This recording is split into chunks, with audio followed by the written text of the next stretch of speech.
네, 안녕하세요. 주식으로 세상을 이해하는 시간입니다. 오늘 우리가 아주 깊숙이 파고들 기업, 바로 KB금융입니다.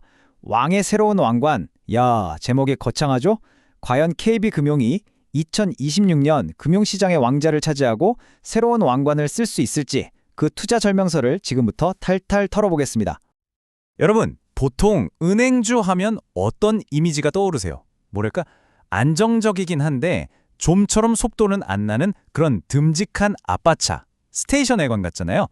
그런데 말이죠, 만약 그 스테이션 외관에 F1 레이싱카 엔진을 달았다면 어떨까요? 오늘 우리가 살펴볼 KB금융이 딱 그런 느낌입니다.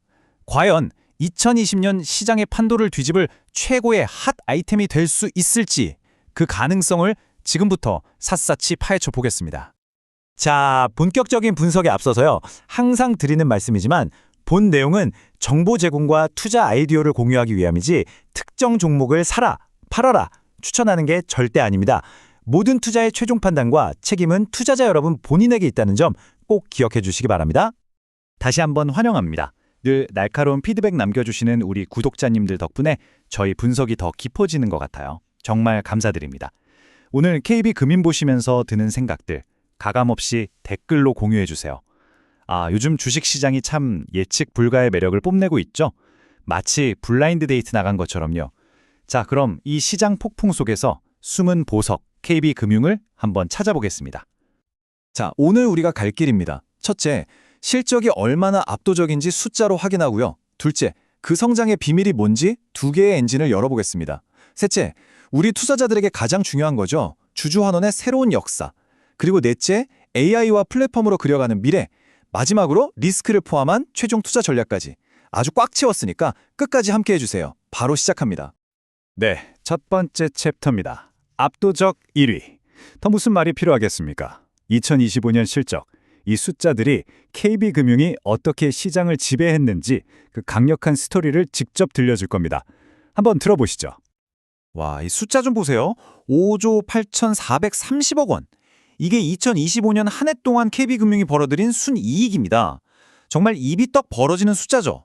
사상 최대 실적을 갈아치운 건 물론이고요. 전년 대비 무려 15.1%나 성장했습니다. 이건 뭐 논란의 여지가 없는 대한민국 리딩 금융그룹이라는 성적표입니다. 화면에 보이는 표가 핵심을 딱 요약해 주는데요. 특히 주목할 건 이 비이자이익이 16%나 급증했다는 점, 그리고 기업의 수익성을 보여주는 ROE, 즉 자기자본 이익률이 10.86%까지 점프했다는 겁니다. 쉽게 말해 자기 돈으로 돈을 정말 잘 벌었다는 뜻이죠. 그리고 저기 CET1 비율 보이시죠? 13.79%. 이건 은행의 재무적인 근육이라고 생각하시면 돼요. 위기 상황에서 얼마나 버틸 수 있는지 보여주는 건데 아주 튼튼한 수준입니다. 근데 제일 중요한 건 뭔지 아세요? 이게 반짝 금리 상승 덕분이 아니라 체질 자체를 개선한 구조적 성장이라는 겁니다.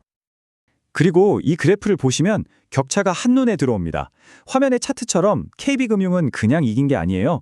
2위인 신한금융과 무려 8,700억 원 가까이 차이를 벌리면서 이건 뭐 거의 독주 체제를 굳혔다고 봐야죠. 따라올 테면 따라와 봐라 이겁니다. 자, 그럼 이 어마어마한 실적, 도대체 어디서 나온 걸까요? 이제 자동차 보닛을 한번 열어볼 시간입니다. KB금융이라는 이 질주하는 자동차의 심장부에는 과연 어떤 엔진이 달려있는지 그 성공을 이끈 강력한 쌍발 엔진을 지금부터 확인해 보겠습니다. 첫 번째 엔진입니다. 바로 비이자 이익의 폭발적인 성장인데요. 자, 이게 왜 중요하냐면 전통적인 은행들은 금리, 즉 이자 장사에 목을 매잖아요. 그런데 KB는 수수료나 투자 수익 같은 비이자이익 비중을 27%까지 확 끌어올렸습니다. 이건 말이죠. 앞으로 금리가 오르든 내리든 그 파도에 쉽게 흔들리지 않는 아주 튼튼한 배를 만들었다는 뜻입니다. 제 20년 실전 투자 경험으로 말씀드릴게요. 단순히 금리 올라서 이익이 잠깐 급증하는 건요. 그건 설탕 효과랑 똑같아요. 달콤하지만 금방 사라지고 금리가 꺾이면 순식간에 실적이 무너집니다. 하지만 지금 KB금융이 보여주는 이 비이자이익의 성장은 차원이 다른 이야기입니다. 이건 모래 위에 성을 쌓는 게 아니라 단단한 안반 위에 집을 짓는 거예요. 체질 자체를 바꾼 구조적 변화고 어떤 시장 환경에서도 버틸 수 있는 진짜 힘을 의미합니다. 그리고 두 번째 엔진은 바로 이 균형입니다. 많은 경쟁사들이 아직도 은행 하나에 크게 의존하고 있는 반면에 KB는 증권, 보험, 카드 같은 비은행 계열사들이 그룹 전체 이익의 무려 37%를 책임지고 있어요. 이건 마치 비행기가 엔진 하나가 잠시 꺼져도 다른 엔진 힘으로 안정적으로 날 수 있는 것과 같은 원리죠. 이게 바로 포트폴리오의 힘입니다. 여기 계열사들 성적표를 한번 보세요. 특히 KB증권이 주식시장 화랑 덕분에 15% 넘게 성장하면서 그룹 전체 실적을 쭉 끌어올렸습니다. 물론 일부 계열사는 실적이 좀 추춤했지만 이렇게 다른 쪽에서 받쳐주니까 전체적으로는 우상향할 수 있었던 거죠. 리스크를 제대로 분산한 아주 좋은 예입니다. 자, 이제 아마 우리 투자자분들이 가장 기다리셨을 시간입니다. 돈을 잘 버는 것도 중요하지만 그 번 돈을 우리 주주들과 어떻게 나누느냐가 더 중요하겠죠? 바로 주주환원입니다. KB금융은 이 분야에서 그야말로 새로운 역사를 쓰고 있습니다. 52.4%. 네, 제가 다시 한번 말씀드릴게요. 52.4%. 이게 무슨 숫자냐면요. 2025년에 KB금융이 번 돈의 절반 이상을 고스란히 주주들에게 돌려줬다는 의미입니다. 이건 국내 금융권을 통틀어줘도 단연 최상위 수준이고요. 우리 주주들 먼저 챙기겠다는 강력한 의지의 표현이죠. KB금융 CFO의 이 발언은 그냥 하는 말이 아닙니다. 시장에 던지는 강력한 메시지예요. 상단이 없는 열린 정책. 이게 무슨 뜻이겠어요? 앞으로 돈 버는 족족, 남는 건 아낌없이 전부 주주들에게 돌려주겠다는 자신감의 표현입니다. 투자자 입장에선 이보다 더 든든한 약속이 없죠. 그리고 2026년 계획은요, 이건 뭐 거의 역대급입니다. 무려 2조 8,200억 원. 이 어마어마한 돈을 현금 배당과 자사주 매입 후 소각에 쓰겠다는 겁니다. 근데 여기서 진짜 중요한 포인트는 뭐냐면요. 그냥 자사주를 사들이는 게 아니라 직접 취득 방식으로 아주 빠르게 사들여서 소각해버리겠다는 거예요. 시중에 돌아다니는 주식수를 확 줄여서 주가를 인위적으로라도 끌어올리겠다는 강력한 의지입니다. 그리고 이게 바로 우리 같은 개인 투자자들에게 돌아오는 실질적인 선물입니다. 배당 성향 27%를 맞추면서 이제 KB금융 주주들은 배당 소득에 대해서 분리과세 혜택을 받을 수 있게 됐어요. 세금 부담이 확 줄어드니까 내 손에 들어오는 실제 수익률은 더 올라간다는 얘기죠. 이러니 이제 국민 배당주라는 별명이 아깝지 않습니다. 자, 지금까지의 성적표도 물론 훌륭하지만 진짜 중요한 건 미래 아니겠습니까? 과거의 성공에 취해 있지 않고 KB금융이 다음 스텝을 어떻게 준비하고 있는지 한번 들여다보겠습니다. 이제 은행이 아니라 테크 기업으로 변신하고 있는 KB의 야심찬 계획을 만나보시죠. 1,500만 명, 이건 그냥 숫자가 아닙니다. 대한민국 국민 3명 중 1명이 매달 쓰는 금융 플랫폼을 만들겠다는 선전포고예요. 이렇게 거대한 사용자 기반을 한번 확보하면 다른 경쟁사들은 절대 넘볼 수 없는 강력한 경제적 해자, 즉 아무도 무너뜨릴 수 없는 성벽을 싹 땡기는 겁니다. 화면에 보이는 이 화려한 수상 경력들이 그 지배력을 증명하고 있죠. 근데 제가 진짜 주목하는 건 바로 저겁니다. 미래 고객인 20대 사이에서 가장 많이 쓰는 은행 앱 1위. 이건 미래 성장성을 담보하는 아주 중요한 지표거든요. 브랜드 가치가 금융권 최초로 10조 원을 넘었다는 건 이제 KB가 단순한 회사가 아니라 국민 브랜드가 됐다는 뜻입니다.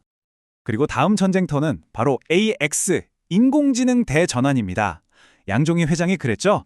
AI를 전략적 무기로 삼아서 모든 직원이 혁신가가 되어야 한다. 이건 AI를 그냥 업무 도구 정도로 쓰는 게 아니라 아예 회사의 운영체제, DNA 자체를 AI로 바꾸겠다는 엄청난 비전입니다. KB의 AI 전략은 크게 3가지 축으로 돌아갑니다. 첫째, 내부적으로는 AI로 업무 효율을 미친 듯이 끌어올리고요. 둘째, 고객에게는 AI가 데이터를 분석해서 완벽한 초개인화 맞춤 서비스를 제공하는 겁니다. 셋째, AI로 금융사기 같은 위험을 미리 막아내는 거죠. 결국 이게 다 뭐겠어요? 비용은 줄이고 수익은 늘리고 안정성은 높이는 3마리 토끼를 한 번에 잡는 전략입니다. 자, 이제 슬슬 마무리할 시간입니다. 지금까지 우리가 분석한 모든 내용을 하나로 모아서 투자자로서 2026년을 어떻게 대비해야 할지 KB금융의 빛나는 강점과 또 우리가 반드시 눈여겨봐야 할 그림자, 즉 리스크까지 균형 있게 정리해 보겠습니다. 화면의 대차대조표를 한번 보시죠. 왼쪽에는 구조적 성장, 역대급 주주 환원, AI 리더십 같은 강력한 상승 엔진들이 있습니다. 하지만 오른쪽의 리스크도 절대로 가볍게 봐선 안 됩니다. 특히 저기 부동산 PF 불확실성, 이건 지금 모든 금융주들의 발목을 잡고 있는 회색 코뿔소 같은 존재예요. 언제 달려들지 모르죠. KB가 이 리스크를 어떻게 관리하는지 두 눈 부릅뜨고 지켜봐야 합니다. 20년 경력의 베테랑 투자자로서 제가 드리는 실전 조언은 딱 세 가지입니다. 첫째, 이건 마라톤입니다. 단기적인 주가 흔들림에 제발 일희일비하지 마시고 좋은 기업의 가치를 믿고 길게 보세요. 둘째, 계란을 한 바구니에 담지 마세요. KB금융이 여러분 포트폴리오의 든든한 중심이 될 수는 있지만 여기에 올인하는 건 위험합니다. 분산 투자는 기본 중에 기본입니다. 마지막으로 셋째, 내 돈은 내가 지켜야 합니다. 내 예상과 다르게 흘러갈 때를 대비해서 반드시 손절매 같은 자신만의 위험관리 원칙을 세워두셔야 합니다. 오늘 분석을 통해 KB금융의 강력한 펀더멘털과 미래 성장성을 확인해봤습니다. 자, 그렇다면 질문은 이겁니다. 과연 KB금융은 불확실성이 가득한 2026년 시장에서 여러분의 소중한 포트폴리오를 든든하게 지켜줄 궁극의 앵커가 될 수 있을까요? 최종 판단은 여러분의 몫입니다. 오늘 분석이 여러분의 현명한 결정에 작은 도움이 되었으면 좋겠습니다. 오늘 보니 시장이 또 우리를 시험하는 중이네요. 다들 꼭 합격하시길 바랍니다. 오늘 KB금융에 대한 심층 분석이 여러분의 투자 여정에 도움이 되셨길 바랍니다.